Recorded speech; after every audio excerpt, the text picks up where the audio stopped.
रात्रि देश में कोरोना ने एक बार फिर से कोहराम मचाना शुरू कर दिया। स्वास्थ्य मंत्रालय की तरफ से गुरुवार को जारी आंकड़े के मुताबिक देश में 56% तेजी के साथ 90,928 नए मरीज सामने आए हैं और 325 लोगों की मौत हो गई है। इससे पहले बुधवार को 58,000 मामले सामने आए थे।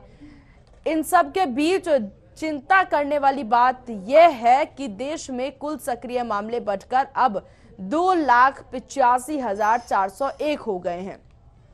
वहीं देश में अब तक कुल मृतकों की संख्या की बात करें तो यह 4,82,876 हो गई है।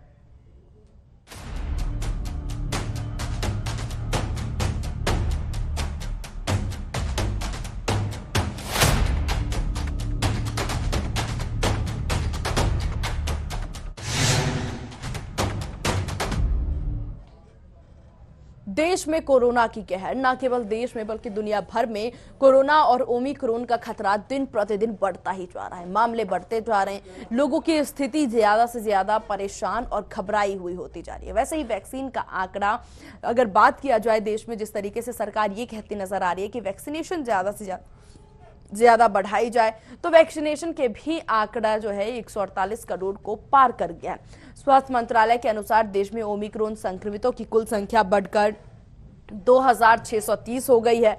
797 मामलों के साथ महाराष्ट्र पहले स्थान पर बना हुआ है, वहीं 465 मरीजों के साथ दिल्ली दूसरे स्थान पर बना हुआ है। ओमिक्रॉन के 2,630 मरीजों में से 995 मरीज रिकवर हो गए। बढ़ते कोरोना के मामलों को देखते हुए दिल्ली में राष्ट्रीय प्राणी उद्यान को अस्थायी रूप से बंद कर दिया गया है। बुधवार को चिड़ियाघर के एक अधिकारी ने यह जानकारी दी। अधिकारी ने बताया कि Delhi national zoological park corona virus संक्रमण के मामले बढ़ने के कारण अस्थायी रूप से बंद हो गई है। ऐसी बहुत सी चीजें हैं जो इस समय पर बंद कर दिए गए हैं और बंद करना भी लाजमी था क्योंकि मामले बढ़ते जा रहे थे। अब बढ़ते मामलों को देख करके प्रशासन भी सतर्क हो गई है और यहाँ पर अब साफ तौर पर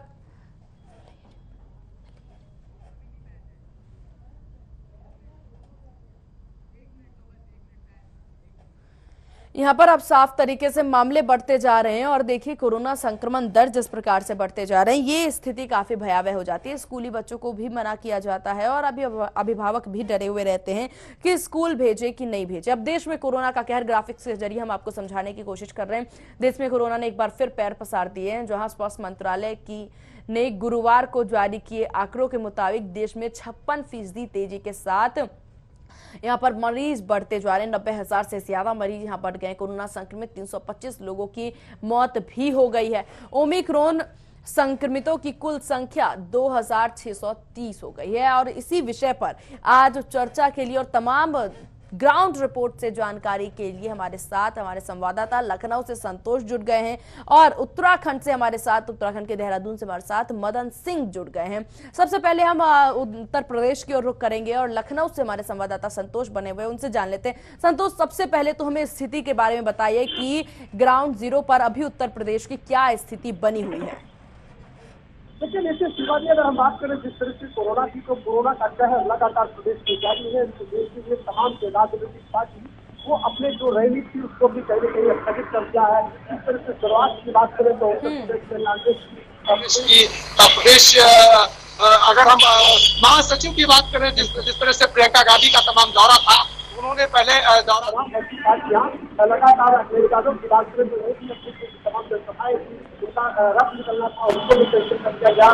भारतीय जनता पार्टी की बात करें तो इनके भी तमाम ऐसे बड़े कार्यक्रम थे उसको कहीं न कहीं स्थगित करने का काम लगातार जारी है। लेकिन जिस तरह से 2022 आगामी जो विधानसभा का चुनाव है वो बहुत ही नजदीक है। ऐसे में कहीं न कहीं जिस तरह से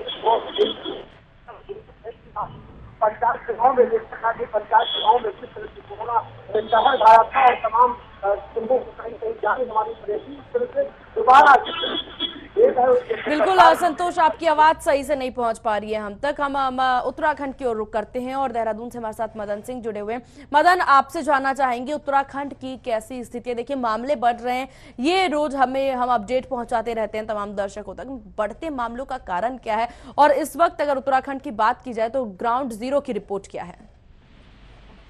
जैसे मैं देखिए जिस तरीके से उत्तराखंड के परिप्रेक्ष्य में अगर मैं बात करूं तो यहाँ पे कोरोना की स्थिति लगभग एक सप्ताह में जिस तरीके की रफ्तार पकड़ी है वो कहीं ना कहीं बेहद चिंताजनक बात है। और जिस तरीके से देखा गया है कि सबसे पहले जो है ये जो है 2.5 का आंकड़ा था और कहीं ना कहीं जाके अब सीधा जो है एक हफ्ते में 505 पे पहुंच गया है। तो निश्चित रूप से चिंता का विषय है और उत्तराखंड सरकार का इसका संज्ञान जल्द ही लेना होगा। हालांकि उत्तराखंड सरकार की जिस तरीके की तैयारियां हैं उसके बारे में मैं थोड़ा सा बताना चाहूंगा कि उत्तराखंड सरकार ने जो है तीसरी लहर की जो है पूरी तैयारियां कर चुकी है, ऐसा उत्तराखंड सरकार का कहना है। चाहे वो वेंटिलेटर की व्यवस्था हो, चाहे वो सरकारी जो हॉस्पिटल है उसमें जो है बेडों की व्यवस्था हो। और सबसे बड़ी बात जो मैं कहना चाहूंगा वो ये है कि उत्तराखंड में जो है वैक्सीनेशन की जिस तरीके से प्रक्रिया चली है और उत्तराखंड उसमें अग्रणी भी रहा है और पहली डोज जो है सबको लग चुकी है और दूसरी जो डोज है वो भी लगभग 85% जो है लग चुकी है लोगों को। और एक उसके बाद जो है 15 से 18 के जो युवा है उनका भी जो है अभी 4 दिन पहले जो उसकी शुरुआत हो चुकी है और लगभग यहाँ पे जो है 6.5 लाख युवा हैं, उसमें से अभी जो है लगभग 2 लाख के आसपास का आंकड़ा जो है उत्तराखंड सरकार ने छुआ। तो एक बड़ी उपलब्धि और एक बड़ी तैयारी इसको कह सकते हैं। हालांकि उत्तराखंड में मामले की अगर बात करें तो 510 मामले जो है कल आए थे और हालांकि ये कोई अगर पूरे भारत के परिप्रेक्ष्य में देखा जाए तो बड़ा आंकड़ा नहीं है, लेकिन फिर भी जिस तरीके से एक छोटा सा राज्य है और प्रत्येक दिन इस तरीके से अगर आंकड़े बढ़ते रहेंगे तो निश्चित रूप से चिंता का सबब यहाँ पे बना हुआ है और उत्तराखंड सरकार को जल्द ही इस पर कोई बड़ा फैसला लेना होगा। हालांकि तमाम फैसले लिए जा चुके हैं, चाहे वो नाइट कर्फ्यू का हो, चाहे मास्क जो है जरूरी कर दिया और अगर कोई बिना मास्क के आता तो उसको जो है कहीं मदन अभी देखिए अभी हम जिक्र कर रहे हैं उत्तराखंड में मामले बढ़ते जा रहे हैं, हम जिक्र कर रहे हैं कि प्रशासन द्वारा कदम उठाए जा रहे हैं ऐतिहासिक, लेकिन इस सब के बीच जो अभी देखा गया कि आज विजय संकल्प यात्रा का समापन था, उस बीच जो भीड़ इकट्ठा हुई है, जो हुजूम इकट्ठा हुआ है, चेहरों पे बहुतों के मास्क नहीं है, सोशल डिस्टेंसिंग माइनस ना के बराबर है। तो ऐसी स्थिति में क्या कोरोना को बुलावा देना नहीं है, क्या लगता है आपको? निश्चित रूप से सीमा जिस तरीके की परिस्थिति उत्तराखंड में है, चुनावी वर्ष है और चुनाव जो है जल्द ही यहाँ पे होने वाला है और तमाम रैलियां यहाँ पे दिन प्रतिदिन होती जा रही है। चाहे अभी अरविंद केजरीवाल जी यहाँ पे पहुंचे थे, चाहे प्रधानमंत्री मोदी यहाँ पे कुछ दिन पहले आए थे और अब जो है आज विजय संकल्प रैली जिसका कि आज समापन है वो उत्तरकाशी में, वहाँ पे भी तमाम भीड़ जो है जुटी है। तो इससे एक बड़ा फैसला उत्तराखंड सरकार को लेना होगा। अगर इस तरीके की गैदरिंग होती गई तो कहीं ना कहीं जो ये आंकड़ा अभी 505 का ही कहीं ना कहीं बड़ा आंकड़े के रूप में सामने निकल के आएगा। तो निश्चित रूप से एक मदन देखिए जिस तरीके से सरकार जनता के लिए यहाँ रूल रेगुलेशंस लाती हैं, नियम कानून जनता के लिए तो ला रही है, लेकिन जो ये हुजूम इकट्ठा हो रहा है साफ तौर पर, ये सीएम पुष्कर सिंह धामी वहां मौजूद हैं, खुद रक्षा मंत्री राजनाथ सिंह वहां मौजूद है और कई दिग्गज नेता वहां मौजूद हैं। उनकी मौजूदगी में ये भीड़ इकट्ठा हो रही है, क्या उन्हें नहीं पता कोरोना हो गया है? कैसी स्थिति है सामने आ रही है? जी निश्चित रूप से जिस तरीके की भीड़ इकट्ठा तो कहीं ना कहीं एक खतरे की घंटी बन सकता है। और अभी हमने विगत दिनों में देखा कि उत्तराखंड के जो स्वास्थ्य सचिव है वो जो है कोरोना पॉजिटिव आया है, उनका परिवार जो है कोरोना पॉजिटिव आ चुका है।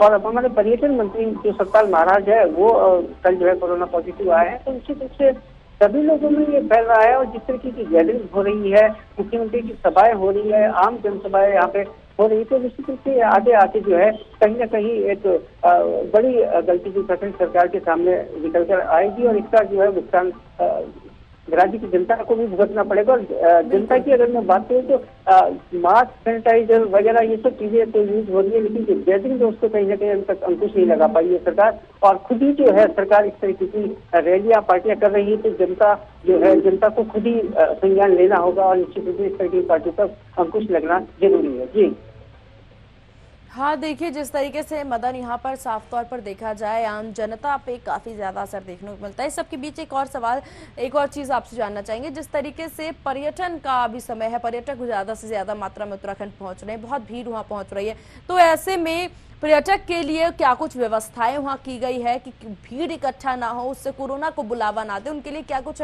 व्यवस्थाएं की जा रही है उत्तराखंड में? असल में देखिए जिस तरीके से मैं अगर पर्यटन की दृष्टि से बात करूँ तो उत्तराखंड में जो है पहाड़ी इलाकों में बर्फबारी हो रही है और निश्चित रूप से पर्यटन पहुंच भी चुके हैं और कई अभी जो है पर्यटन यहाँ पे पहुंचेंगे। और लेकिन अगर मैं बात सीमाओं की करें तो सारी सीमाओं के जो है वहाँ पे पाबंदियां लागू है, एनटीपीसीआर टेस्ट वहाँ पे हो रहे हैं और जिनके डोज नहीं लगी है उनको जो है सीमा से आगे बढ़ने नहीं दिया जा रहा है। तमाम विभिन्न उत्तराखंड से लगी हुई अन्य राज्यों की सीमाएं वहाँ पे चेकिंग चल रही है और दूसरे पर्यटकों की दृष्टि से भी और पर्यटन की दृष्टि से उत्तराखंड एक बड़ा जो है प्रदेश है, यहाँ पे तमाम लोग पहुंचते हैं। तो सरकार को अभी इसके और जो है गौर फरमाना पड़ेगा और निश्चित रूप से कहीं ना कहीं जो है इससे भी कहीं ना कहीं अंकुश लगाना पड़ेगा, नहीं तो जो है परिस्थिति और भी भयावह हो सकती होगी। बिल्कुल, जिस तरीके से देखिए मदन मामले बढ़ते जा रहे हैं, पर्यटक के लिए व्यवस्थाएं करना जरूरी है। इन सब के बीच अब देखा जाए यहाँ पर इन सब बढ़ते मामलों के बीच एक तरफ रैली हो गई और अगर हम बात करें 15 से 18 वर्ष के जो बच्चे हैं, जो किशोर किशोरियां हैं, उनको वैक्सीनेशन लगाया जा रहा है, वैक्सीनेशन अभियान उनके लिए शुरू हुआ है। उनको जो वैक्सीन लगाया जा रहा है उसके लिए लेकर के क्या कुछ उसके मद्देनजर व्यवस्थाएं हैं वहाँ पे?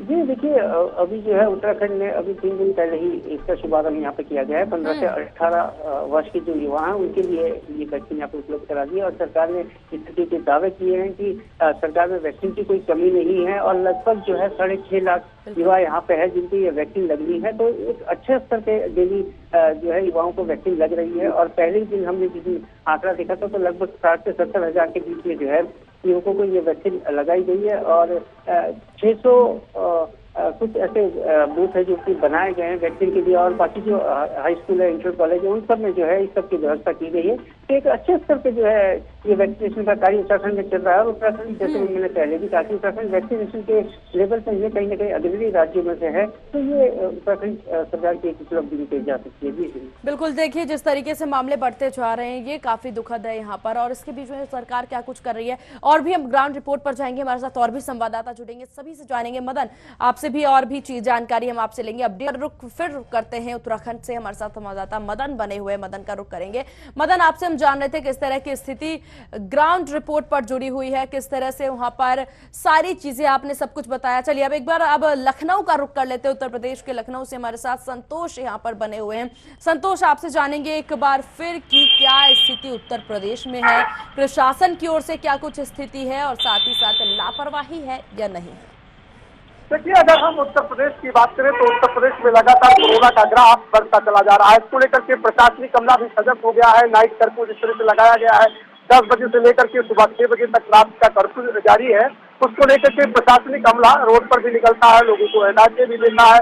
लेकिन जिस तरह से कोरोना का भी दूसरी देश की बात करें तो जिस तरह से उत्तर प्रदेश ही नहीं पूरा देश मंजर देखा है, उसके बाद में भी लोग कहीं न कहीं सुधार आता लोगों पे नहीं दिखाई दे पड़ रहा है। लोग किस तरह से कहीं न कहीं बिल्कुल बेखौफ होकर के बाहर निकलते हैं, बड़ी बड़ी तमाम तरह के जो कहीं न कहीं कार्यक्रमों में लोग सम्मिलित होते हैं। तो लोगों में खुद जागरूकता आने की आवश्यकता है, खुद लोगों को जागरूक होने की आवश्यकता है, क्योंकि अभी जिस तरह से दूसरे देश में देखा गया कि तमाम से लोग हताहत हुए और पूरा देश इस मंजर को कभी भूल नहीं सकता है, क्योंकि कोरोना का जो स्थिति दूसरे देश में देखने को हुई, उत्तर प्रदेश में खास तौर पर तमाम तरह की जो अव्यवस्थाएं भी कहीं न कहीं देखने को मिली। उसके बाद में भी व्यवस्था में थोड़ा बहुत सुधार भी आया। उसको लेकर के प्रशासनिक अमला, यहाँ तक की सरकार लगातार तमाम तरह से ऑक्सीजन प्लांट और तमाम अस्पतालों की व्यवस्था में लगा हुआ है, लेकिन लोगों को भी जागरूकता लाने की आवश्यकता है। और प्रशासनिक अमले की बात करें तो कहीं न कहीं उनसे भी ढिलाई देखने को मिलती है, क्योंकि जो जिस तरह से रात में भी तमाम लोग बिना मतलब के निकलते हैं, नाइट कर्फ्यू, उनका साफ तौर पर यही कहना होता है कि तमाम से राजनीतिक लोग जिस तरह से तमाम रैलियां करते हैं, वहाँ पर भारी संख्या में भीड़ इकट्ठा होती है, तो बाजारों में तो 2-4 लोग अपने जरूरतमंद के सामान के लिए निकलते हैं, ऑफिस के लिए निकलते हैं। फिलहाल जिस तरह से अगर हम बात करें तो तमाम से ऐसे जो यहाँ पर बिल्कुल, चलिए बिल्कुल संतोष, जिस तरह से आपने जिक्र किया सभी रिपोर्ट से हमें बताया। एक बार अब दिल्ली का रुख कर लेते हैं। दिल्ली से हमारे संवाददाता अवधेश बने हुए हैं। अवधेश, किस तरह की स्थिति दिल्ली में है? देखिए दूसरे स्थान पर दिल्ली में सबसे ज्यादा मामले यहाँ सामने आ रहे हैं, दिल्ली की कैसी व्यवस्था है? देखिए, जिस तरह से दिल्ली में जो केंद्र शासित प्रदेश है और यहाँ पर जो तमाम जो लोग हैं गाँव से जो उसके शहरों में आते हैं और यहाँ पर पॉपुलेशन 7 करोड़ से भी अधिक है, आप एक चीज अंदाजा लगा सकते हैं कि किस तरह आजकल हॉस्पिटलों में भीड़ हो रही है, लोगों को अवेयरनेस किया जा रहा है, जगह जगह जो सरकारी जो एजेंसियां हैं वो काम कर रही है, बावजूद इसके कोरोना के जो मामले हैं वो लगातार बढ़ रहे हैं। और दिल्ली की बात करें तो महाराष्ट्र के बाद दिल्ली दूसरे नंबर पे आती है। तो कहीं ना कहीं अगर जिस तरह से लोगों में अवेयरनेस अगर नहीं आएगा तो ये मामले हमारे जो दिल्ली के हैं वो महाराष्ट्र को भी पार कर जाएंगे।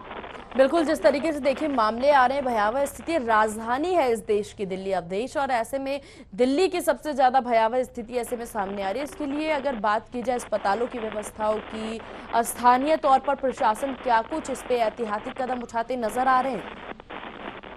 बिल्कुल, जिस तरह से जो स्वास्थ्य संस्थाएं हैं और जो सरकार की जो गाइडलाइन है, सरकारी संस्थाएं वो लगातार कोशिश कर रही है। लगातार पुलिस की तरफ से भी लोगों को अवेयरनेस किया जा रहा है। एसडीएम इलाके में जगह जगह जाकर, जिस तरह साप्ताहिक बाजार हो गया और तमाम मार्केट जो मॉल्स वगैरह हैं, इनको बंद कर रहे हैं, अपील कर रहे हैं जरूरत पड़ने पे। तो कहीं ना कहीं जो संस्थान है वो भी अपनी जगह पर अपना कार्य कर रहे हैं। लेकिन जिस तरह से लोगों में अवेयरनेस होना जरूरी है, लोगों को अवेयरनेस होना जरूरी है, तो कहीं ना कहीं लोगों को खुद की जिम्मेदारी इस चीज की लेनी पड़ेगी कि हमें कोरोना को अपने यहाँ से देश को मुक्त बनाना होगा। बिल्कुल, चलिए एक बार और रुक कर लेते हैं लखनऊ से हमारे संवाददाता संतोष बने हुए, उनसे उत्तर प्रदेश का हाल जान लेते हैं। संतोष, जिस तरह से आपने बताया प्रशासन क्या कुछ इस पे ऐतिहासिक कदम उठाते नजर आ रहे हैं, लोगों की लापरवाही देखने को मिल रही है साफ तौर पर। अगर बात किया जाए यहाँ पर संतोष की रैलियां रद्द कर दी गई है, सबसे पहले हमने देखा कि कांग्रेस ने ही अपनी रैली रद्द की, तो क्या ये दर्शाने की कोशिश है, अगर चुनावी तौर पर देखा जाए, कि सबसे ज्यादा जनता के बारे में कांग्रेस ही सोचती है और उसके साथ बाकी दलों ने भी अपनी रैलियां रद्द की है? क्या स्थिति बहुत ज्यादा भयावह है उत्तर प्रदेश की? देखिए, उत्तर प्रदेश की अगर हम बात करें तो दूसरे दौर में जिस तरह से पंचायत का चुनाव था, उसके बाद में लगातार अगर हम बात करें तो तमाम से ऐसे लोगों में कोरोना की पॉजिटिव रिपोर्ट आई। उसके बाद में कहीं न कहीं उनको अस्पतालों में जी अगर बात करें तो बहुत ही भयावह स्थिति हो गई थी। उसको देखते हुए जिस तरह से तमाम, अगर कांग्रेस पार्टी की बात करें, जिस तरह से प्रियंका गांधी ने तमाम सबसे पहले अपनी कोरोना का हवाला देते हुए जो भी उनके कार्यक्रम थे उत्तर प्रदेश में, उसको उन्होंने वर्चुअली माध्यम से करने का ऐलान कर दिया था। उसके बाद में अगर हम बात करें समाजवादी पार्टी के जो मुखिया अखिलेश यादव हैं, उनका भी तमाम ऐसा दौरा, अगर हम बात करें 7, 8 और 9 तारीख को लगा हुआ था। उनकी जिस तरह से रथ यात्रा निकलनी थी, विजय रथ यात्रा, उसको उन्होंने कैंसिल कर दिया। उसके बाद में अब जिस तरह से तमाम बड़े, जैसे आज अगर हम बात करें मुख्यमंत्री योगी आदित्यनाथ का, तो उनका नोएडा का कार्यक्रम था, लेकिन उन्होंने उसको अस्थगित करके अगर हम बात करें बनारस की, तो बनारस में वो वहाँ पर कोरोना की समीक्षा बैठक करेंगे। तो तमाम जिस तरह से कहीं कहीं कोरोना की स्थिति लगातार दिन प्रतिदिन बढ़ती चली जा रही थी, जिसको हमने पहले दिन में देखा, दूसरे दिन में देखा कि जिस तरह से जब कोरोना शुरुआत में नियंत्रण नहीं किया गया तो बाद में जो स्थिति हो गई वो भयावह हो गई। इसी को देखते हुए उत्तर प्रदेश सरकार भी लगातार लोगों को जागरूक कर रही है। जो इनके मातहत अधिकारी है, जिस तरह से कल की बात करें तो कल मुख्यमंत्री ने बैठक करके अपने टीम 9 के साथ में लोगों को कहीं कहीं दिशा निर्देश दिया कि कोरोना की स्थिति को सुधारना ये सरकार की जिम्मेदारी है। जी, पूरी तैयारियां यहाँ पर की जा रही है, सरकार द्वारा पुरजोर कोशिश की जा रही है यहाँ पर कि किस तरीके से काम करना है। उत्तराखंड का हाल हमने जाना कि मामले बढ़ते जा रहे हैं। हमारे साथ मदन सिंह हमारे संवाददाता जुड़े थे, जिन्होंने तमाम जानकारी हमें दी कि किस तरीके से ऐतिहासिक कदम उठाए जा रहे हैं। पर्यटक विभाग पर भी ध्यान दिया जा रहा है। अब यहाँ पर बहुत से कोरोना पॉजिटिव मामले उत्तराखंड से सामने है। उसके बाद हमने दिल्ली का भी हाल जाना कि दिल्ली की कैसी स्थिति बनी हुई है, और ऐसे ही लापरवाही बरतते रहे दिल्ली वासी तो मामले और भी बढ़ सकते हैं। फिर उत्तर प्रदेश का भी हाल जाना, हालांकि सभी जगहों पर रैलियां रद्द कर दी गई है, लेकिन उत्तराखंड में आज विजय संकल्प यात्रा के दौरान साफ तौर पर देखा गया कि लोगों का हुजूम कितनी लापरवाही के साथ इकट्ठा हुआ है। आप सबका बहुत बहुत शुक्रिया हमारे साथ तमाम जानकारी साझा करने के लिए और ग्राउंड जीरो से सारे रिपोर्ट्स हमारे दर्शकों तक और हम तक पहुंचाने के लिए। देखिए, कोरोना के मामले बढ़ते जा रहे हैं, अपना खास ख्याल रखना जरूरी है और बहुत जरूरी होता है ऐसे में कि आप अपने घर में रहे, जरूरत पड़े तभी बाहर निकले और बाहर निकले तो सारे एहतियात का पालन करें। अपना खास ख्याल रखना आपकी ही जिम्मेदारी है। सरकार कोशिश कर सकती है, आपको जागरूक कर सकती है, लेकिन अपना ख्याल खुद रखें।